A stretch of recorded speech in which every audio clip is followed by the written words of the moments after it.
Welcome, everyone. I'll call this meeting to order. Tonight is Monday, April 21st, 2025. Well, it says April 21st. April 28th. Mr. Johnson Just a says typo. 28th. If you all join me in the Pledge of Allegiance, please. I pledge allegiance to the flag of the United States of America and to the republic for which it stands, one nation, under God, indivisible, with liberty and justice for all. We'll take a quick moment of silence.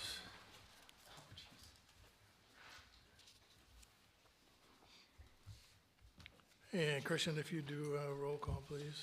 Trustee Fields. Here. Trustee Wagner. Here. Trustee Reister. Here. Trustee Cox. Here. Trustee Kissinger. Here. President Pro Tem Keller. Here. President Frisbee. Here. Like we have a full house tonight. Thank you, everyone, for being here. So we have an agenda in front of us, and I did note the one mistake that I caught on it. Paper document that I got said April 21st. So Yeah, this one does too. What was amended? any other items to add or changes? All those in favor of approving the agenda, say aye. Aye. Those opposed, we have an agenda in front of us tonight. Thank you. We had no scheduled appearances tonight, and I'm seeing no public officials in the audience. I'll save some comments till the end here. So we have a general consent agenda. Everyone had an opportunity to read it. Citizens' time, I'd blow by that.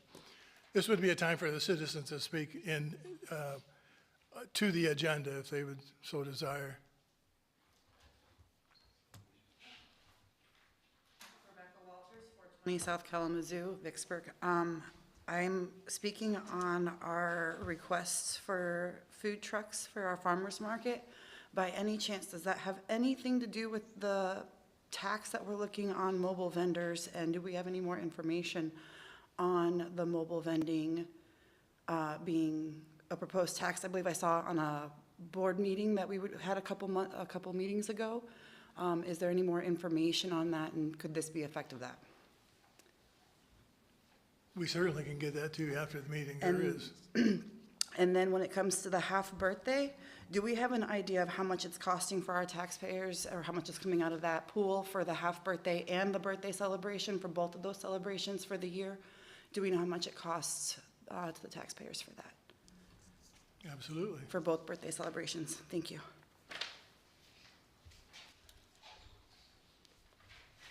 So we have a general consent agenda from minutes of our last meeting, warrant reports. We have the event request for the farmers market at the pavilion, May through September. Are there any corrections? Entertain a motion to approve the consent agenda. Support. We'll do a roll call, please, Christian. Trustee Cox. Yes. Trustee Kissinger. Yes. Trustee Reister. Yes. Trustee Wagner. Yes. Trustee Fields. Yes. President Pro Tem Keller. Yes. President Frisbee. Yes. So we have a few action items in front of us. The Zoning Board of Appeals. We'll need to move into that role. Mr. President, I move that we move into Zoning Board of Appeals. Do we have support? All those in favor say aye. Aye. Aye. They call the zoning board to order. This there is, and pertains to 217 South Main Street and President 107 East Maple Street. Should we do a roll call for? Oh, roll opening? call? Yes. Yes, sir. please. Thank you for that correction. Trustee Wagner. Yes. Trustee Kissinger. Yes. Trustee Cox. Yes.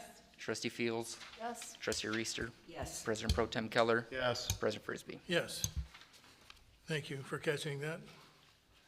In regards to 217 South Main and 107 East Maple Street variance request, Mr. Kyle Mooch is here to give us a lowdown on that tonight. Thank you, Kyle, for being here.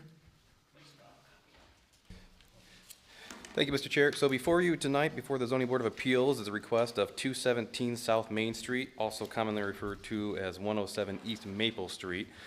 The request from the Vicksburg United Methodist Church is seeking relief from Chapter 475, which is our zoning ordinance, Section 118, which is our schedule of regulations, in order to create a standalone parcel for 107 East Maple Street which is currently tied into 217 South Main Street.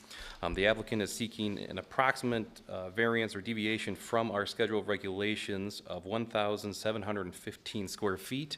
That is in order to accommodate the needed 5,500 square feet of lot size for the R2 single-family district. So before you in our report is 4 standards that we apply to our requests in going over anything that comes in for a dimensional request. The first one being strict compliance with the standard would unreasonably prevent the landowner from using the property for a permitted use or would render conformity necessarily burdensome. So in our report, we did provide to the Zoning Board of Appeals the permitted uses in the R2 district. Special land uses, you'll note, in the R2 district also reference the CP district, which is why on page 4 of our report, there is the CP standards as well, which is the Conservation Preservation District. So a church would be considered a special land use in the R2 district in today's zoning ordinance. It's our understanding the church has been there for some time, so probably through some revisions of our ordinance. A single family or single dwelling unit is a permitted use in the R2 district. So what the applicant is seeking is for a permitted use. It's not a special land use. It doesn't need a variance for that use, but it is a permitted use. So the question we had within our report through this first question is regarding the proposed square footage that the applicant is seeking to generate on this parcel 107 East Maple.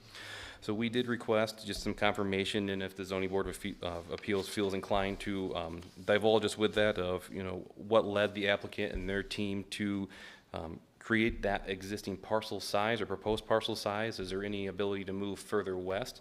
They note in their application that the playground that is utilized by the church and the preschool there would hinder some, but just for clarity and our sake, we did want to know if there is any give in the requested dimensional variance, which leads us to the next point of it will do substantial justice to the applicant. And further, a lesser variance than requested will not give substantial relief. So again, our point ties into would a lesser variance, so less than the 1,715 square feet, still provide the applicant a ability to create a standalone parcel. So that is just a small item of consideration we are asking for some clarity on. Doesn't really overall have any bearing on this. Staff is still supportive of this. Council may recall last fall we did do a slew of ordinance amendments, one being to reduce the minimum lot size in the R2 district to 5,500 square feet. So they are, closer to that than we were a year ago at this time. And then the problem and resulting need for the variance has not been self-created. We did not find that it was a self-created in the sense of, the applicant is seeking to purchase the home, split it from the existing parcel of the church, which would then have 2 permitted uses, the church or religious institution, and then the standalone single-family dwelling. So with that, I'm happy to entertain any questions. Mr. Mallory, if there's anything else you feel I should address at this time, but. No, I appreciate it, and the council should be aware. It's nice having Kyle's expertise, because I can just send Mr. Huey's request and the applicants to Kyle, and he handles the other 99.9%, so thank you. I do have a question. Who owns that house at this point? Does the church own that house? I'm going to defer to the applicant, Gail, on that one fully. Okay. I do know Mr. Mallory and I had been in conversation with Schoolcraft Township to find out when the parcel was combined, which was in the early 2000s at one point. So there is some back history. However, with the church or the religious institution and the home being there on a single lot, ideally in a zoning world, we'd like those to be 2 separate because there are 2 different uses entirely instead of having 2 uses on a single property that are conflicting in that thank you. regard. Sure. But it is owned by the church. Yeah, at this point. So what you And they're looking to, they have a buyer for it, and we can use it now as a residential Yeah, okay, house. thank you. So, yes. Thank you.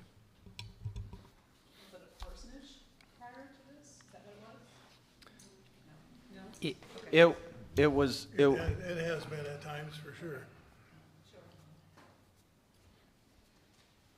At one time, the church just to the west of that was the EUB, and they had that property, and it was a parsonage then. And when they merged, it all became one, and they've divested it since. Rules of order, should I just go ahead and have a discussion now, or entertain a motion to support? Citizens' comments, yeah? You do have a public hearing tonight, Mr. Chair. So, brought it in and had the motion and the support to bring it into ZBA. Right. Now your next point is citizen comments. Citizens' They comments. Should be allowed, and then members' comments. There you go. So this would be a time if any citizen would like to speak to this zoning appeal. My comments would be, from a staff observation point, this is a proverbial win-win. We're short of residential housing. The church recognizes that, and this is doing it the right way, and our recommendations to the board. So that'll conclude our comments. But if anyone, Randy, does anyone wish to speak? I think that summarizes it very well. Our IT team is going to bring my ear to, because now that we're record everything. Okay, Randy Huey, 818 Vickers Street. The church members all met at the property and gave a lot of thought to where they felt the property line should be in relationship to the playground. And yeah, you could move the line a few feet closer to the playground, but the house is intended for single-family use, and I'm sure that some fine people are gonna purchase the home, but they want to maintain safety for the kids, and so that's why they wanted the property line where it's at.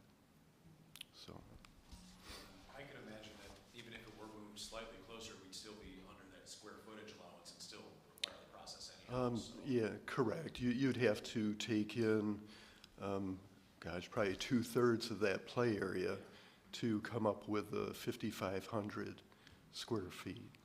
Yeah.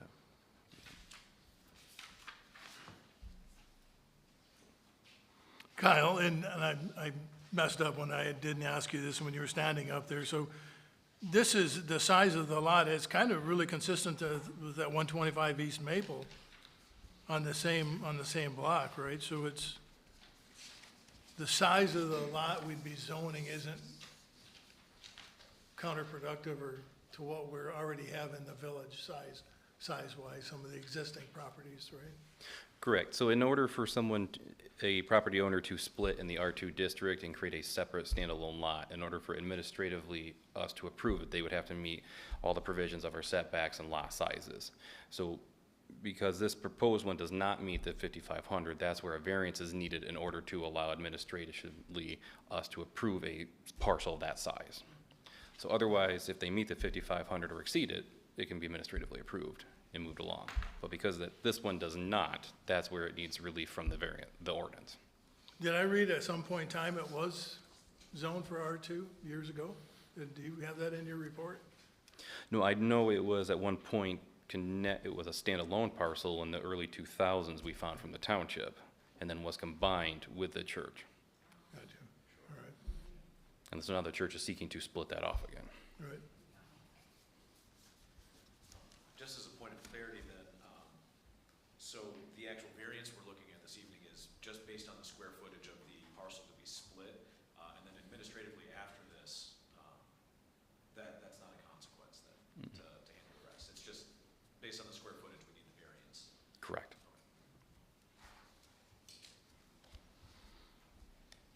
Is there any further members' questions or comments? Any more citizens like to speak? Hearing none, I entertain a motion to close this zoning variance. Nope, I'll move to approve the variance. A second? Okay, all right. All those in favor say aye. Roll call. Got it that time. Trustee Reister. Yes. Trustee Kissinger. Yes. Trustee Fields. Yes. Trustee Cox. Yes. Trustee Wagner. Yes. President Pro Tem Keller. Yes. President Frisbee. Yes. Mr. Now President, we'll I move entertain- to go back in regular session. Second. All those in favor say aye. Did I roll call again? He wanted the first time. Trustee Fields. Yes. Trustee Wagner. Yes. Trustee Reister. Yes. Trustee Kissinger. Yes. Trustee Cox. Yes. President Pro Tem Keller. Yes. President Frisbee. Yes. Could have said no. Now we got to village council action items. And one of the requests is a motion of support, return. Yeah, we just did it. I need to check these right off as I go. We got a village manager report, though, tonight in front of us. Well, this is recorded. Yeah, update everyone, we've been meeting, we're all on track for the event on May 17th. It is 2 to 7:30 with the first band starting at 3 o'clock. I will, the question, if I interpret it correctly, was cost to taxpayers minus general fund money that's expensed for payroll purposes, so a police officer or a DPW worker, and I'll be happy to share how many, we just haven't made that decision, but in general sense, on an event like this, we'll have 4 DPW workers splitting time, so we usually have 2 there, but not, it's kind of on that team. Does the 2 want to work the entire day, or do they want to split it? So in a general sense, that's on DPW, we'll have 2 workers there. I do know that they'll be starting at 9 o'clock on the 17th that morning on that Saturday, and that's to prep the downtown, especially with setup of the stage, placement of picnic tables, and then during the event, ensuring that trash and whatever might be needed, that we have staff, as well as police officers. So quite often we'll have 1 fully sworn police officer dedicated to an event, and then it's complemented with a staff of reserves. But again, those will be finalized probably a week prior, relying on those department heads to submit what's going on.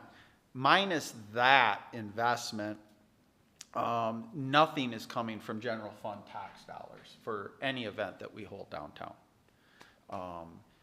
And we accomplish that in 2 manners. One is we have event sponsors. We've moved away from having specific event sponsors, though we would certainly accept any that want to come forward.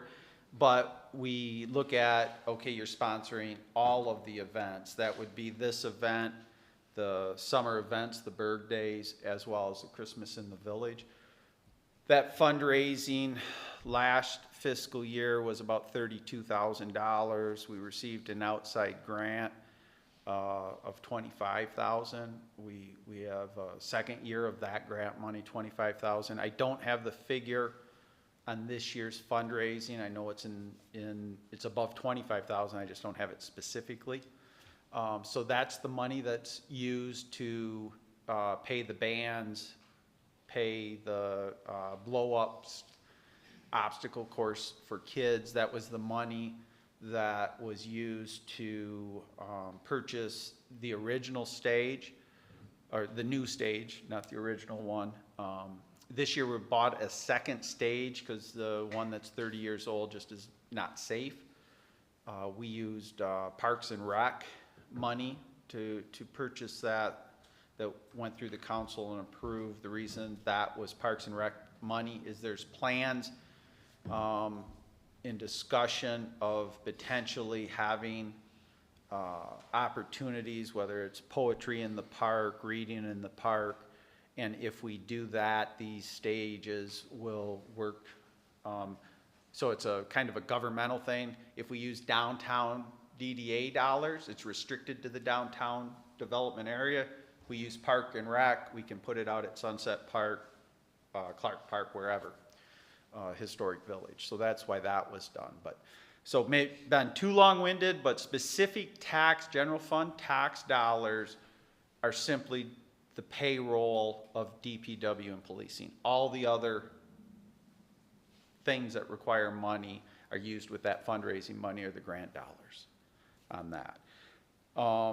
But we are looking at, the opening band is an exceptional band, and then the headline is Night Moves, which is one of the better, well-known Bob Seger tribute bands. And I think it's important, though, to emphasize, because sometimes I get asked, we're taking the lead, if you will, we being the government in these events. And anyone who's attended them, any of the events, can see the family atmosphere that's created.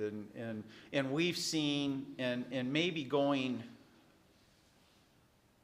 certainly before Berg Days start, I can have a presentation that dives into the data, but it's very interesting data that I know the first Berg Day event that we had about 1,800 devices in town, and to get into the specifics of that. But fast forward, we've done it for 2 summers. The last one had about 4,700.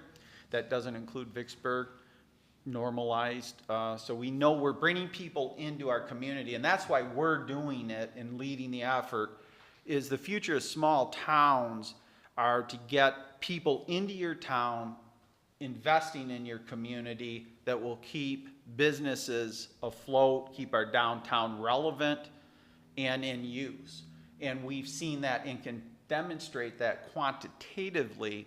Also, we have downtown business and building owners that meet with us on these events so they can coordinate different retail specials. And we know from their data, whether it be credit card data of zip codes, that they've seen a substantial increase in expansion of their sales from people outside the 49097 area code. We also know, I think I'll try to 100% before June 11th at one meeting, I'll make a deeper dive presentation on the economic impact. But Discover Kalamazoo, it's in the hundreds of thousands of dollars for Vicksburg. We know these events throughout a calendar year bring in excess of 50,000 people through the village. And then we also know return visits, meaning they might have come to Berg Days or an event to listen to the music, watch the parade, didn't know one of our unique boutique shops are in town, wasn't really prepared to go shopping, but then they come back on the weekend, and we know from that merchant data of those investments or people purchasing on days other than Wednesday nights. And multiple, to put it in, I think the core, I have had multiple business owners tell me they equate Christmas in the village pays their whole entire year's tax bill on that one event, the revenue that is generated for their business. I've had family, locally owned businesses in the retail space in Vicksburg tell me how a Berg Days one Berg Day pays their entire monthly expense, and how important and vital, the Iceberg event in February to bring exposure and revenue in a normal downtime.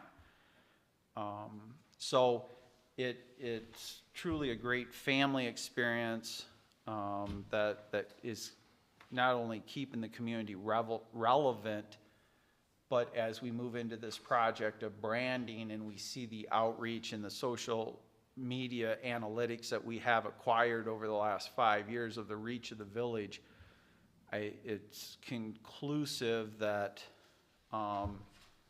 it's an investment and not an expense to hold them. So hopefully that answered on the Berg Days, and also more importantly, everyone here is invited 3 times over to come down and spend your monthly income in one of our shops. So, if Christian can bring up, I thought it would be nice to see, and I'll set this up, we see construction downtown, so, and the council members have this in their packet, and that's in a PDF, so I don't know if he can flip it or not, but, look at that, hey, we're moving good. So hold right there a sec, and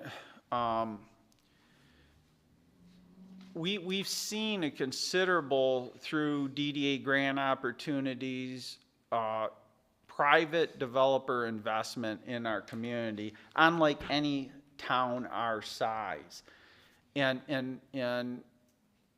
certainly appreciative of the Vicksburg Land Company and their investments into the buildings they own, but far more long-time established businesses in substantial five-figure investments, whether we're talking the Hideaway and the whole trellis bar, Jasper's with the roll-up door, new facade doorways in the pottery shop, bookstore, substantial investments.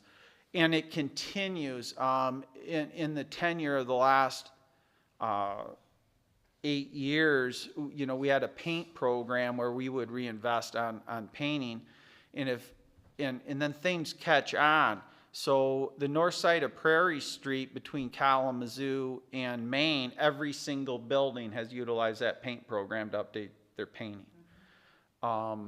And multiple buildings on Prairie Street. You'll see, hopefully going into the summer, I believe, but certainly within the next 12, 15 months, down by Clark Park, the DDA and council approved an investment for Classic Mortgage, which that building's really designed as a commercial kitchen that will have that opportunity for growth in that area as well. But some of these buildings, here is the renderings. You're seeing the construction, and it's to the rear, but if you go to the next picture, on specific to those buildings, and this is what's gonna attract further retail merchants or a fine dining establishment to continue the growth that Vicksburg's on. And by growth, I'm not talking numbers of people or real estate, but the growth in exposure, the growth in moving from a Class B retail space up to a Class A, meaning a developer can get a return on their investments, and that's things we track of the rental rates for commercial establishments. I've had multiple establishments contact us in the last 6 months, and the reality is we don't have the space that we need on people who want to get involved in the community, and it's outside of Vicksburg investment, so we're working in areas that. But go to the next picture. You'll see a lot of painting downtown on these 3 buildings that will all be done prior to mid-July. I think the next one will, on this the before and after, and again, the look in that hometown feel as people go downtown in the events. And we can go on the next couple, Christian. You'll see the one on the upper left there of the current buildings, and then the beginning transformation on 107 and 105. 2 different developers own those, but they both, working in conjunction with each other, will have different facade looks coming before the summer. I think the next one even gets more specific. So people, the overhang that was there, and in today's world and social media, we know anyone that has a keyboard at 3 in the morning can post anything that they want, whether accurate or not. And that person who owns that building, there was structural reasons, and then the final look that they want to accomplish, why that was brought down. I think, do we have one more, Christian? Okay. So that gives you a little bit of a taste what you'll see come into practice. I still think, I know Randy Huey's been in the real estate business here, what now, 30 years? Couple years. 42 years. I don't know if appropriate or inappropriate. Well, before I was a village manager, he handled all our real estate and personal things, so I appreciate that. But one of our data points we track is how long a residential unit is on the market for Vicksburg. That will indicate whether people want to come to your community or people are moving from your community. And it is a point of data that we're pretty proud of, that we're still relevant in the market of real estate. Part of that reason is the investment that's going in downtown, both private investment, public investment, if you will, by having the events and the exposure to Vicksburg. So I wanted to share that with the council. Now, probably what brought everyone here tonight was the opportunity to hear our outstanding chief, our police chief. I asked Scott, as most of you know, I love data because conclusively data doesn't lie. And facts are stubborn. And we put in the 4 speed signs to give warnings to drivers coming in. There's a couple of things I want to answer. They might be in the presentation to go in more detail. And this is what I get humor out of social media and the erroneous posting that goes on.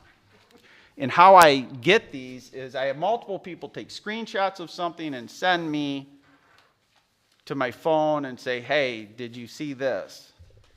And I usually respond back, no, because I don't go on that.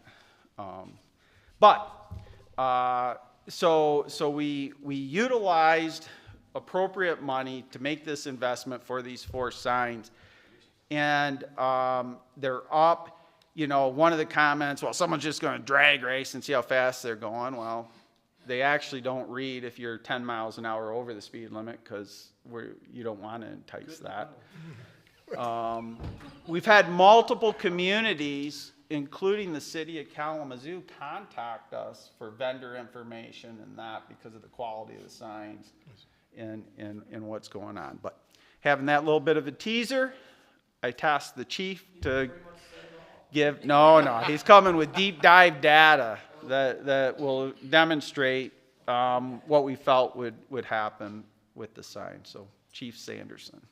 Good evening, everybody. As the village manager said, I'm here just to kind of give you an overview of our signs out there. They're vision solar powered radar speed signs, so they're operating only off of the solar power that they gained there. We purchased these 4. We got 4 signs. We purchased them back last year, midsummer-ish. And ultimately, we kind of waited until the spring of this year to install them. DPW put those up for us, and of course, we picked some certain areas, which we'll talk about here in a minute, on where we put them. The goal of the speed signs, I think, mostly is to reduce our vehicular speed within the village, and hopefully, which that'll result in just increased traffic safety out here. Not that it's by any means out of hand, but it'll certainly help and keep it in the forefront of some of these people that come into town here. Again, the signs, the way they're constructed, they have a solar, I'm sure everybody's probably seen them by now. They've got a solar panel at the top, a pretty big display. I talk about it later in here, but you'll see it. It'll tell you to slow down. It'll tell you thank you. It flashes. It'll flash at you when you're going over the speed limit. So, yeah, they're pretty cool.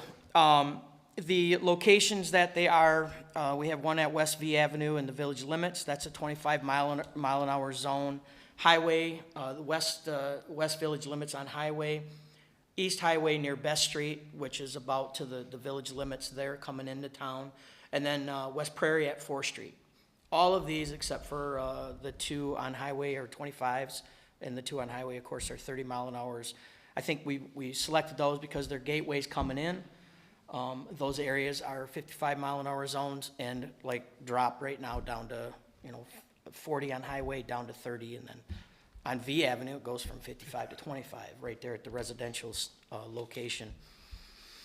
Again, talking about the functionality of the signs, that warns the motorists they're driving too fast on approach of those specific signs, depending on how fast they're going. Again, it's 10 miles an hour over If you're going more than that, it won't show a speed. I think that's for obvious reasons.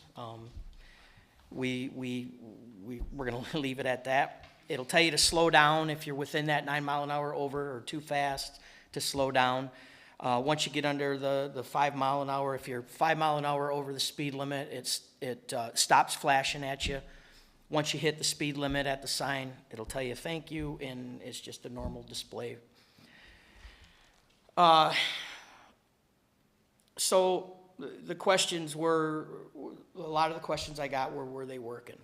Do these signs work? Once the signs were installed, it was kind of funny. This wasn't in this, but I'll tell the story.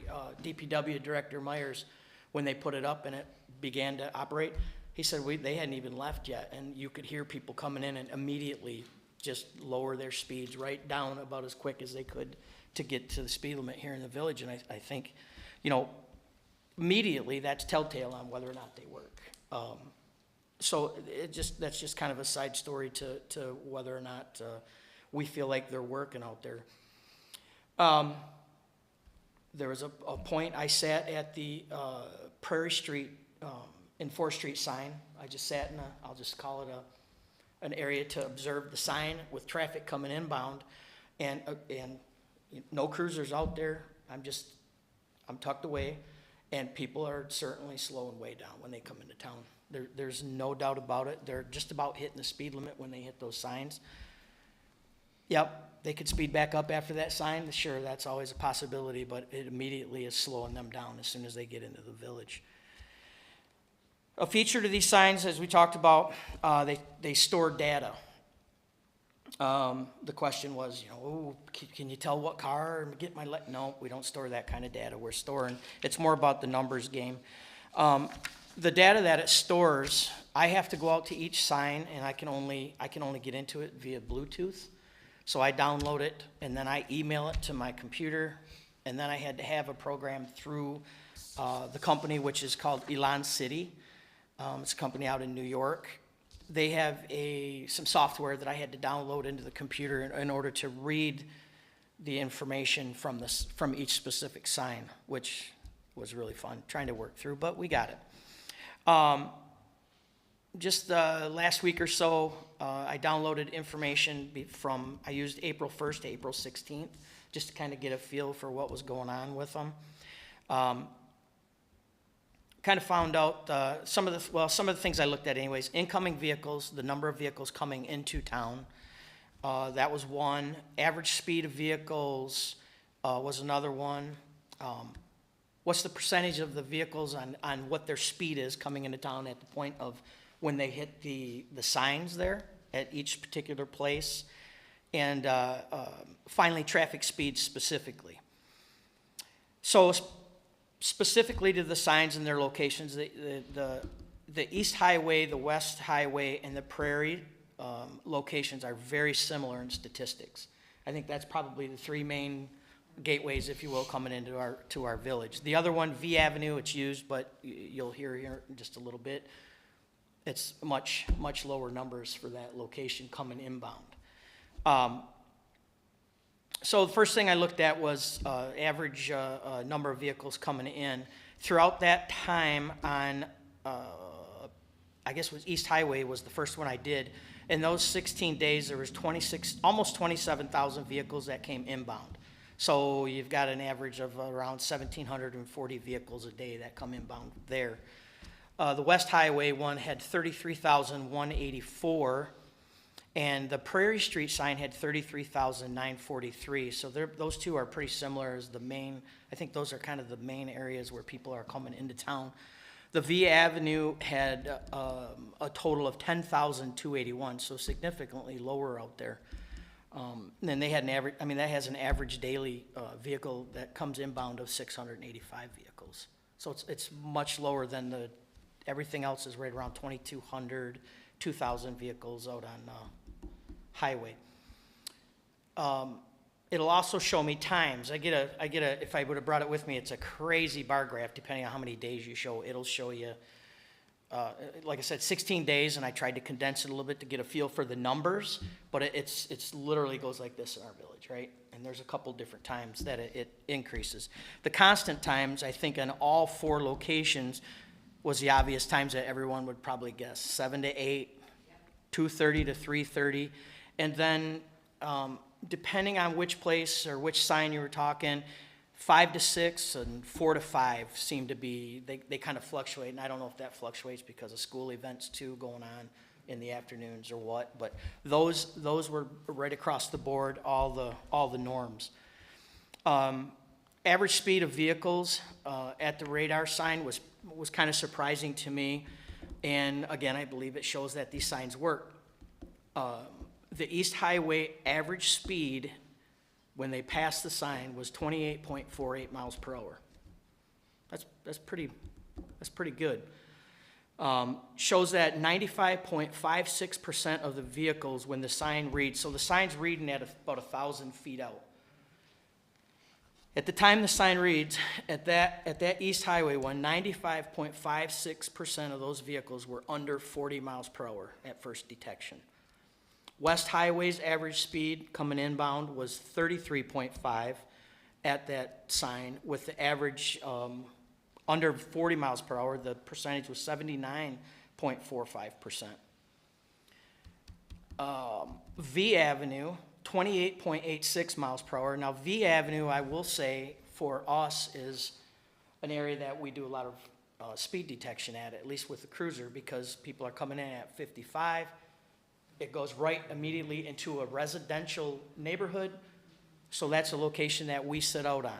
And those speeds were slowed all the way down to 27.49, nope, I'm sorry, I'm looking at the wrong one, 28.86 miles per hour for that one, at the sign, with 88.61% of the vehicles under 40 miles per hour. So I think they're learning as we see that sign and people are knowing, okay, the sign's there, they're slowing down prior to hitting the 25 mile per hour zone. So I think those numbers all demonstrate that, yeah, the signs are helping, they're helping us. There is some other data in there, however, I'm not a great data person, and some of it is like all over the board, so I'm still in the learning process of trying to figure it all out. And maybe we'll come back again, and if I got anything a little bit better. What I will tell you is that I'm able, the speed signs are a tool for us, the police department as well. It's gonna help with slowing folks down, educating them to our speeds within the village. It's gonna allow me to put officers in other locations or get them doing other things that are just as important as speed in our village, but they have to be able to do these other things as well. So there's certainly a tool for us, and yeah, I believe that they're a great asset to us in bringing down our speed. And I mean, we're already a pretty safe community, but at those specific locations, I think they're priceless. So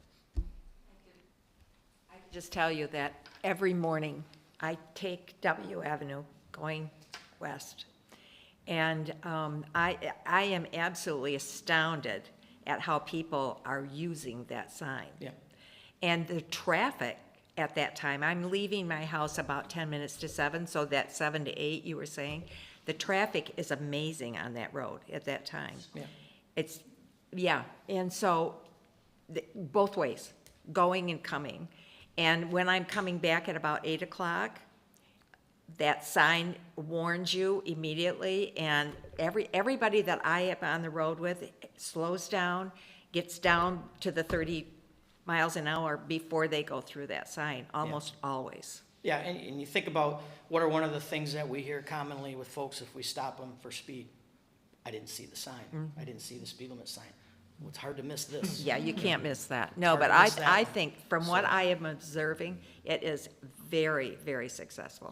Yeah, I think they're doing great. Chief, I'd just like to say, as long as we don't get rid of the cruiser near Boulevard and Prairie, because on the Yeah. weekends, I love to get my thumbs up out the window when I'm going the speed limit, so this is kind of the cherry on top of my Yeah, trip. yeah, so. yeah. And then on my way back, I'm waiting for the officers, so it's always nice to have them there. Yeah, we're still out there, so.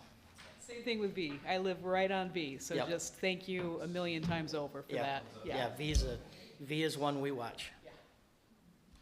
Mine says thank you after I go by. Why is that? Oh, thank you after you go by. That's, and what are you I driving? do wave.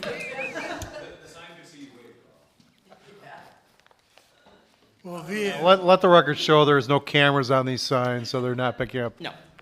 just data. That's really good information, too. So V Avenue into town 55 to 25, so I'm the guy that was 28 that day. Who wants to have your mom yelling at you, those lights, slow down? So that is huge. I Yeah, mean, it is. You're in the zone, you're cruising along, you know you gotta slow down, but, so you get off the gas a little bit, and then it just lights up and lets you know, and you're on the brakes, you know? And if you get back on the gas, we might be sitting just a little ways down, waiting. You never know. Yep, thanks, guys. Thank you, Chief Sanderson. That's a report unless the trustee has a question. I think it was a great investment. Well, and I think that comment was, these were approved back in 2023, purchased in 24, and installed in 25. Yeah, set the signs, and then the spring set the motion detectors. Yeah, the delay was due to the pole that we realized would need to support the sign. Once the equipment and hardware and the specs, it was like, wait a minute, we need and those poles were out, and we didn't want to put them up anytime during the winter, so that was the whole timing of that sequence, and going through Ratcliffe to get those bases, so it wind and everything else, the pole's strong enough to hold it. Yeah, and get up high enough to get the light. Yeah.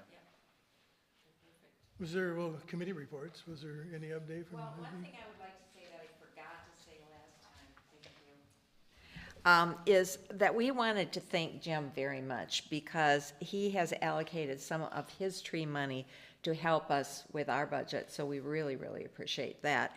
And I just got a call from Katie and Kelly today, and it looks like instead of the 4 to 5, we'll have 7 trees planted this spring. And then we're waiting until the fall and until we get some more information about the new project and so forth, because we don't want to plant any trees that would have to be removed. So that's what we're working toward. But we feel like we have a really good working relationship with the village and with the Rotary and so forth. So it's working out Good, very well. sounds like it's working out well. Thank you. And once you can finally meet with the Lions Club, I'm sure they'll be more than happy to participate. And I explained that to the ladies today when they were at my house, so. Good, good. Thank you. So I think that was, there was no planning. There was Parks and Rec. Yeah, we actually had a Parks and Rec just before this meeting. So, couple things. that's why you're- This coming Monday night at 5:30 is the master plan kickoff meeting. Parks and Rec's very excited about that. I believe that's open to citizens as well to get input for that new parks master plan. Parks and Rec is working diligently on our needs, wants, and wishes list so that we can get that into budget conversations for the next budget.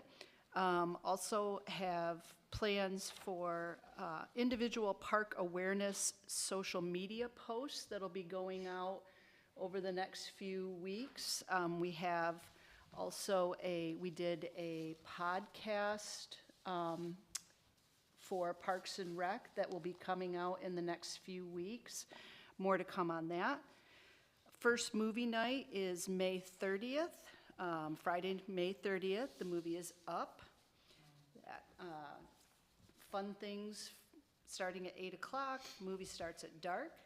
And things are moving along on the new kayak rental that's going to be at Sunset Beach. The cement pad has gone in, and so we should be getting information on the rental things coming, timing on that, and then we'll be having a kayak christening event when that happens.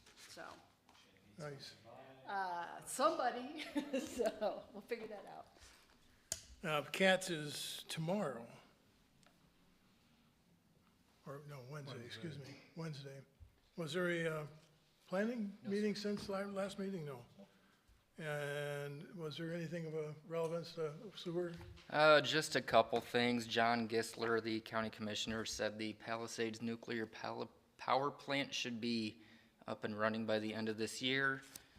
And then the revenue bond they had to go back and redo is $905,000 at 4.85% instead of the 1.1. Right. Thanks. And you gave a fire update last meeting, right?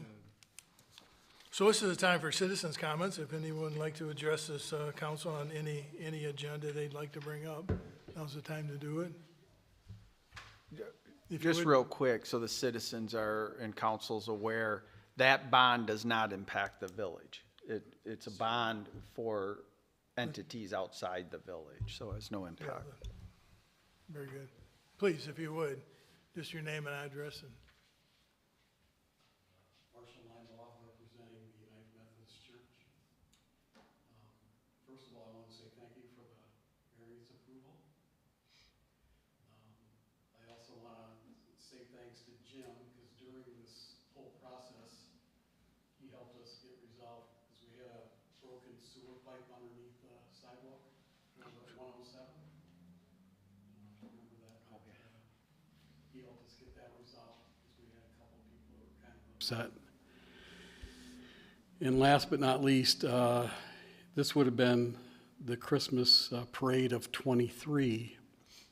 I had been in the church, if you know where our fairly big entrance is in the parking lot. I walked out of there and I walked up to the sidewalk and looked to the right to downtown Vicksburg, and it was wall-to-wall people from the businesses' front doors all the way to the street, all the way there. And I've been in Vicksburg since the mid-'90s, and I've never seen that many people in the village at one time. So that's a good thing, I think, so. Thanks again. Thank you. Thanks, sir. Yeah, and I agree. 23, that Christmas was unbelievable, the number of people in that parade. It was great. So that takes the trustees' time. We can. Oh, I'm sorry, Rebecca. I'm here. Well, I didn't see you jump up. Rebecca Walters, 420 South Kalamazoo. I've got a couple of things. The text to my government that it's advertised to keep us aware of everything going on in the village that only messages us about our bill, regardless if you've paid or not. Reminds us to pay our bill, but doesn't keep us up on what's going on in the village. If there's any way we could change that so we're not being harassed about our bill, but actually about what's being advertised, about keeping us updated in the village, that would be appreciated. Secondly, DPW, I know you just said you were one for statistics. Have we looked into our DPW and how much money is being wasted by DPW having to go back out multiple times to fix issues that they have already fixed once or twice or 3 times in regards to going out to residents' houses multiple times? Do we keep a track of that? And then are there any extra trainings that our DPW is supposed to be doing when it comes to some of these repairs? I.e., I may not be a smart one about sinkholes, but I generally know that you're not supposed to just fill a sinkhole and just let it be. Generally, there's surveys that need to be done to make sure that there's no further sinkholes happening, and I'm seeing them happen on our roads. I know I've messaged Mr. Mallory about a sinkhole a time or two. He had DPW out, and all they did was just pour some stuff in there. And about a week later, the sinkhole was back. It was right back, and I'm seeing that happen in different spots on our roads. So are we doing surveys on our roads with the water that we are known to have under our ground in Vicksburg? What if it's, we're repairing our roads and we're patching them and we're just keep patching in the same spots over and over again? When are we going to look at the structure of our actual roads? Secondly, firehouse. We are one for finding grants for absolutely everything down to ice sculptures for our festivals. But we are still on this. I started my journey into the village and being a part of our comings when it came to our firehouse. This was quite about 4 or 5 years ago, and we were told that, oh, well, we're now on a 5-year lease. I believe that's coming up here shortly. And we can plan to pay for our village hall in cash and make sure that that's bragging rights and we're getting acknowledgments left and right for that.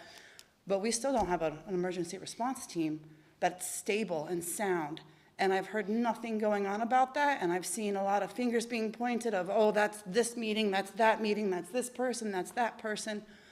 When are we gonna start being proactive and not gonna have to be reactive here when that release is up?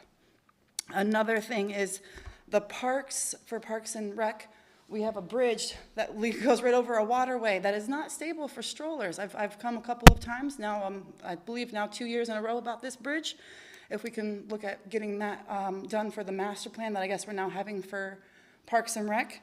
And then we are transparent. Our village brags about being transparent, but can we brag about being forthcoming? Back to our trees, I'm getting an email saying, oh, nope, we're not putting a tree in front of your yard even though you signed up because we don't want to tear it down because we're getting our roads redone, pipes redone, all of this. I can get a heads up not to invest money into my yard and the beautification to make this village great because I'm over here on Kalamazoo Street through that, but I'm not getting any notice from my village saying, hey, you're on the chopping block. Maybe you shouldn't be spending almost $400 on mulch in your yard this year because we're about to tear it up. You know, let's try to see if we can be more forthcoming putting out because like you said, some of you use social media, some of you don't, some of you are podcasters, some of you are letting us know. But there's a whole entire generation that's still a part of our village that doesn't even do cell phones still. Can we send out letters to our village to let them know, hey, we've got deadlines, we've got start projects, we have goals. You're on the chopping block, your yard's gonna be tore up this season, this lengthy period. I'm pretty sure the people right behind you would have loved to have had a heads up saying, hey, this year it's gonna be a mud pit, your kids are gonna have fun, but don't worry. The water's probably gonna be a better quality when we're done, or your pipes are gonna be better. And then in regards to that, back to the grants and the influx, he just said we had about 60,000 people in that short time frame come into Vicksburg, 7,000 about daily. You're bringing in people and having all of this influx for our economy, all of our businesses downtown. Why can't we find any grants, do any matches for our roads, for our sidewalks? You can't get a stroller down by South and Park Street all the way uptown without having to go into people's yards with a stroller. I mean, if we're wanting to be a family-oriented community, maybe our families should be able to get to these events with our strollers without having any, struggle, along with the parking. Rebecca, if I may, if you can wrap this up, you've exceeded far over 3 minutes, if you don't mind. That's it. Thank you. Thank you. So we'll go on with trustees' time. Trustee Cox. I appreciated Rebecca's comments. Thank you very much. I made notes of what you've commented about. Chief Sanders, thank you so much for the information on the speedway signs. As I said, I'm on V Avenue, and it makes a huge difference. I think that's it right now. Thank you. Thank you. Trustee Kissinger.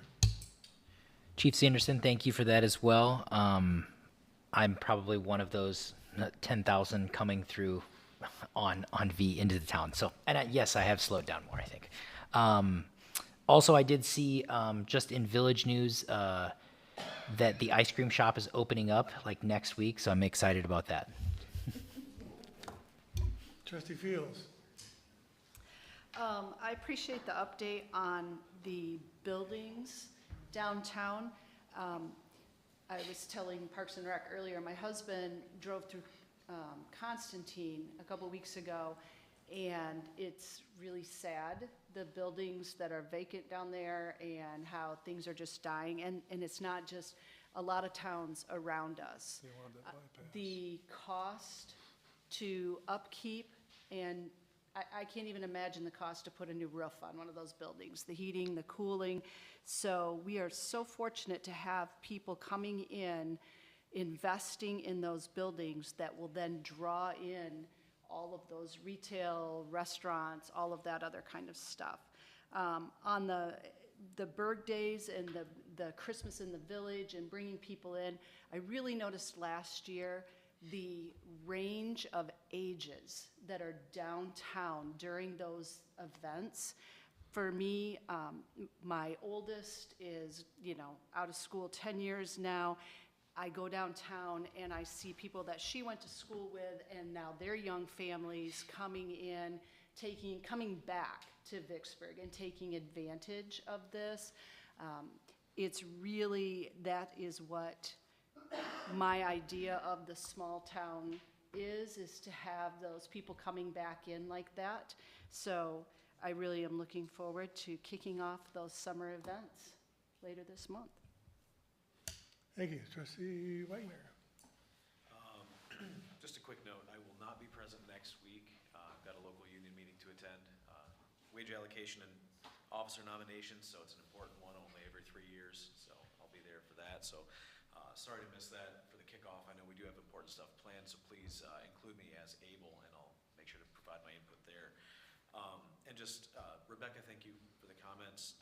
Specifically, one thing to grants, and I don't want to speak for Manager Mallory, but we've received through Manager Mallory, Friends of the Village, other resources, multi-millions of dollars in grants.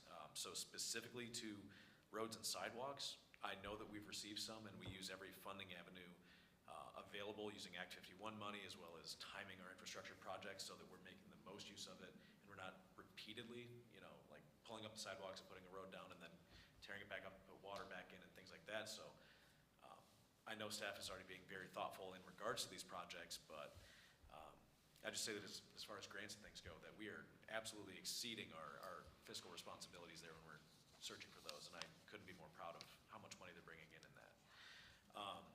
And I think that'll be it for this evening. Thank you. Trustee Reister.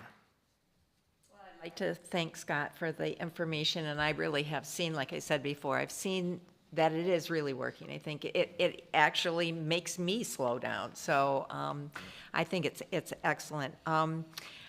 I would like to say, too, that for these special things that we have in the village, I go along with Wendy, and I went in the last time, I think it was for the ice sculpture in February, and went into one of the businesses, and she was just so ecstatic with how much business she had done that day. She said, it's the best day I've had in a long, long time. So they really are an important event. All of these events do help the people who have businesses here, which I think is really important, because that's what keeps our village alive, is to have the good businesses.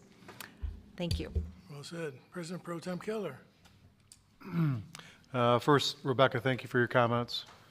Remind you that the fire board meeting is the third Wednesday of the month, so you can attend and you'll see what's going on. Obviously, there's lots of changes going on. So, Chief Sanderson, thank you for the report. I was only joking about the, saying thank you as I go through it, kind of, semi, sort of. That's too late now. Semi, sort of, kind of, so.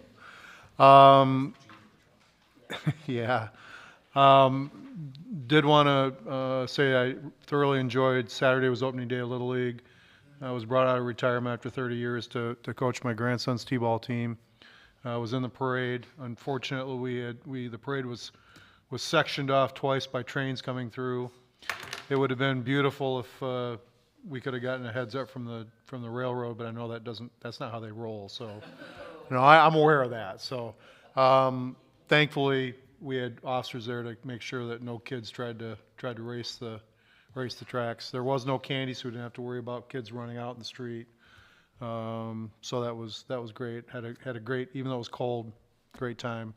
And I'd like to report that my birth hometown, the council rejected getting rid of the local police department.